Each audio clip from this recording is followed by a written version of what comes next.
Grimora. Snow had been falling across the high mountain road all afternoon, turning the narrow path into a pale trail bordered by dark pine trees pressed close together. The sky carried a flat gray tone that signaled a long storm would continue through the night. At the end of the road stood a small weathered cabin built decades earlier and used only in winter hunting season. A weak light glowed behind one window, shifting slightly as wind moved around the structure. Evan Carver stepped out of the truck and looked across the clearing toward the cabin. Snow reached halfway to the door, and the path to the porch had vanished under fresh layers. His gloves brushed frost from the metal handle of the generator secured near the side wall. He listened to the distant low hum of the storm and the soft movement of falling snow. The mountain stood quiet in every direction. Inside the cabin, the air held uneven heat from the old cast-iron stove. Simple furniture filled the single main room. A ladder led up to a loft beneath the steep roof. A sealed hatch door covered the opening to the attic space above the loft, locked with a metal crossbar and screws recently tightened. The roof beams above the attic angled sharply, forming a narrow triangle that could not be used for storage or sleeping. The cabin had been built with a small attic only for insulation and wiring. Evan and his cousin Elise had reached the cabin earlier that day, planning to spend Christmas Eve there as part of a family tradition that had been paused for several years. Their grandfather had owned the cabin and had written a brief note asking that no one remove the lock on the attic hatch or attempt to enter the space above. The note did not explain the reason. Evan found it folded inside a drawer after his grandfather passed, and he decided not to question it. Elise stood by the window, watching the light fade outside and listening to the low wind. She asked whether Evan remembered anything from childhood stories about the attic. He said the older family members had spoken rarely and quietly about someone who had gone missing during a winter storm many years ago.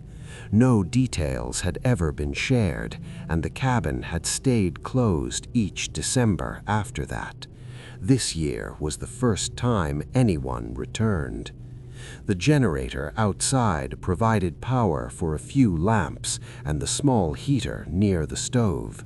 The radio on the counter produced only static. The storm blocked signals from the valley.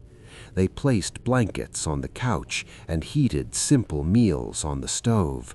The light from the lamps softened the shadows on the walls and brought out the grain of the old wooden boards. Outside, the storm grew heavier. Snow pressed against the windows, and the wind shifted direction, pushing loose flakes through tiny gaps under the roof edges. Evan checked the latch on the attic hatch to ensure it remained secured. The metal screws were tight.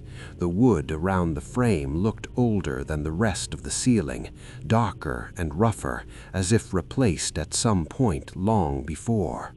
By late evening, darkness surrounded the cabin entirely.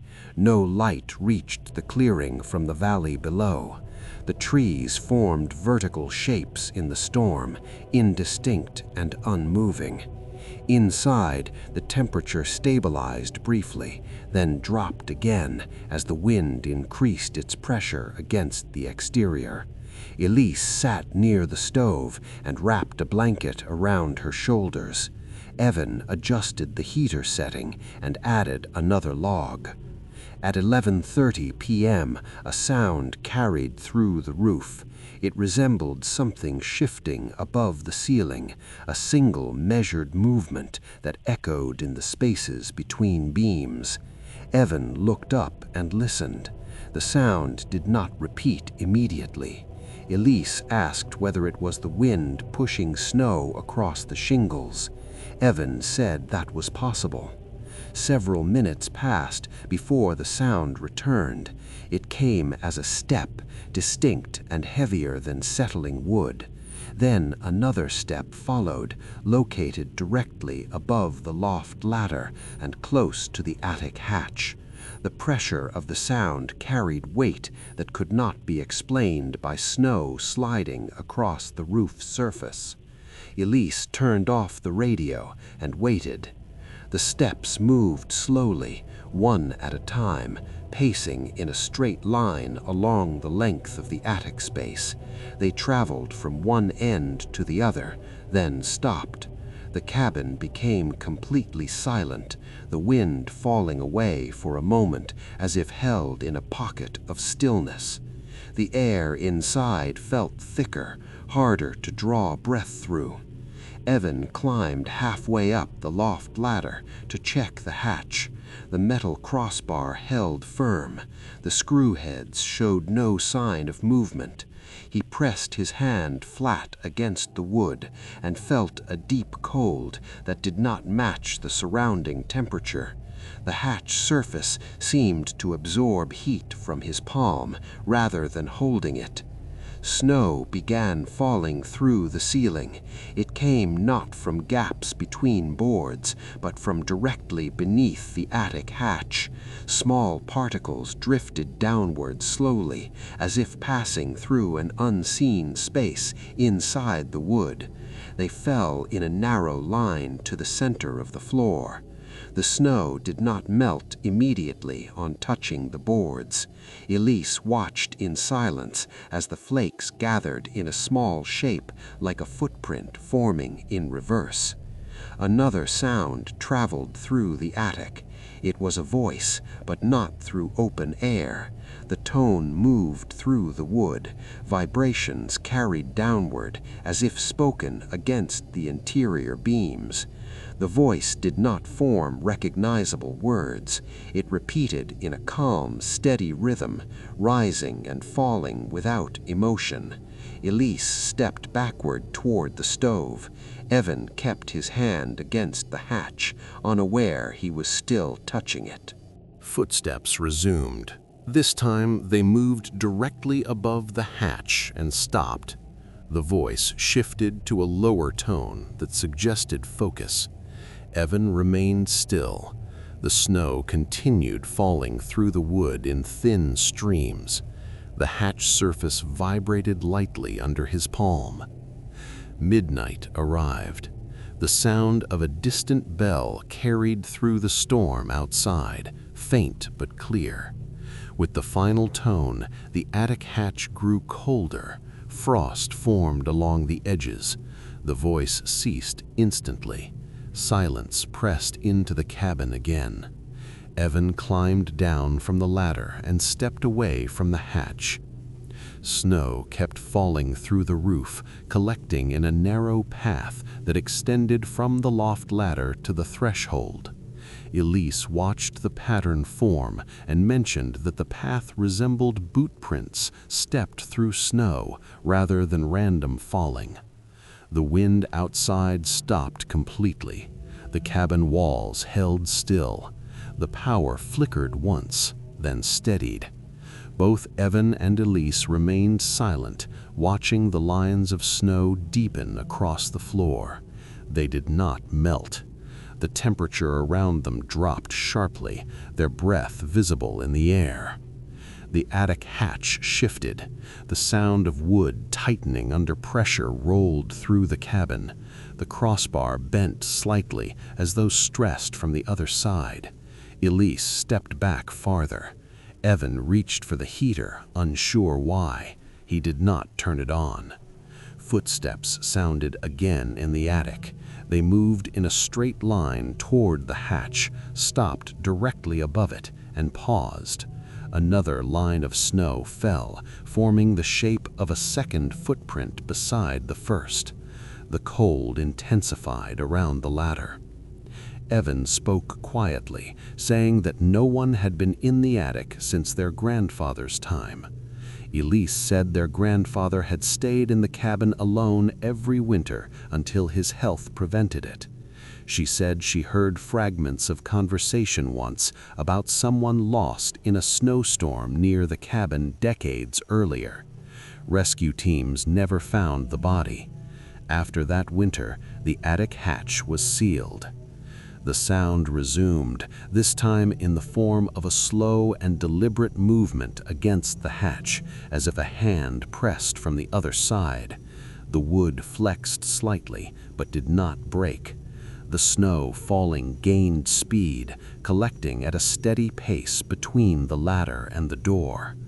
The footsteps became louder, pressing weight against the beams until the structure trembled lightly. Frost spread across the ceiling. Elise stood near the center of the room, watching the floor markings form a clear line leading out of the cabin. Evan stared at the hatch. Suddenly, the footsteps stopped. The snow falling through halted mid-air, particles suspended for a moment before dropping straight to the floor. The attic returned to silence. The generator hum reached back through the cabin walls. The storm resumed softly outside. Evan approached the ladder again and touched the hatch. The wood now felt dry and warm, as if nothing unusual had happened. The frost at the edges melted instantly. No sound moved inside the attic. Elise walked to the door and looked down at the snow path. The shapes resembled boot prints, evenly spaced, leading to the threshold. Without thinking, she opened the cabin door slightly. A sharp wind entered. Snow covered the clearing outside. A single line of fresh footprints extended from the porch into the forest toward the tree line. No figure walked through the clearing. The prints continued into the trees and disappeared among the darkness.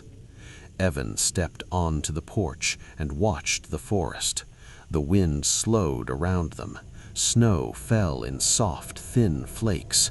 The prints remained clearly visible for several minutes before the storm covered them layer by layer. They did not return inside until the clearing began to blur. Once they closed the door, the cabin walls held still again. The snow on the floor melted in silence. The attic hatch showed no sign of stress. The heater resumed its soft hum. The storm outside continued into the early morning. When daylight arrived, the sky brightened into a pale color without direct sun. Evan opened the door and looked across the clearing. No prints remained. The snow around the cabin appeared smooth and unbroken. Elise asked quietly whether they would return next Christmas Eve. Evan looked toward the forest and said that something would return if they did not. They gathered their things and loaded the truck. The cabin stood silent behind them, snow sliding softly from the edge of the roof. The attic hatch remained closed, waiting in stillness for another winter night when footsteps would move above the ceiling and snow would fall through the roof again.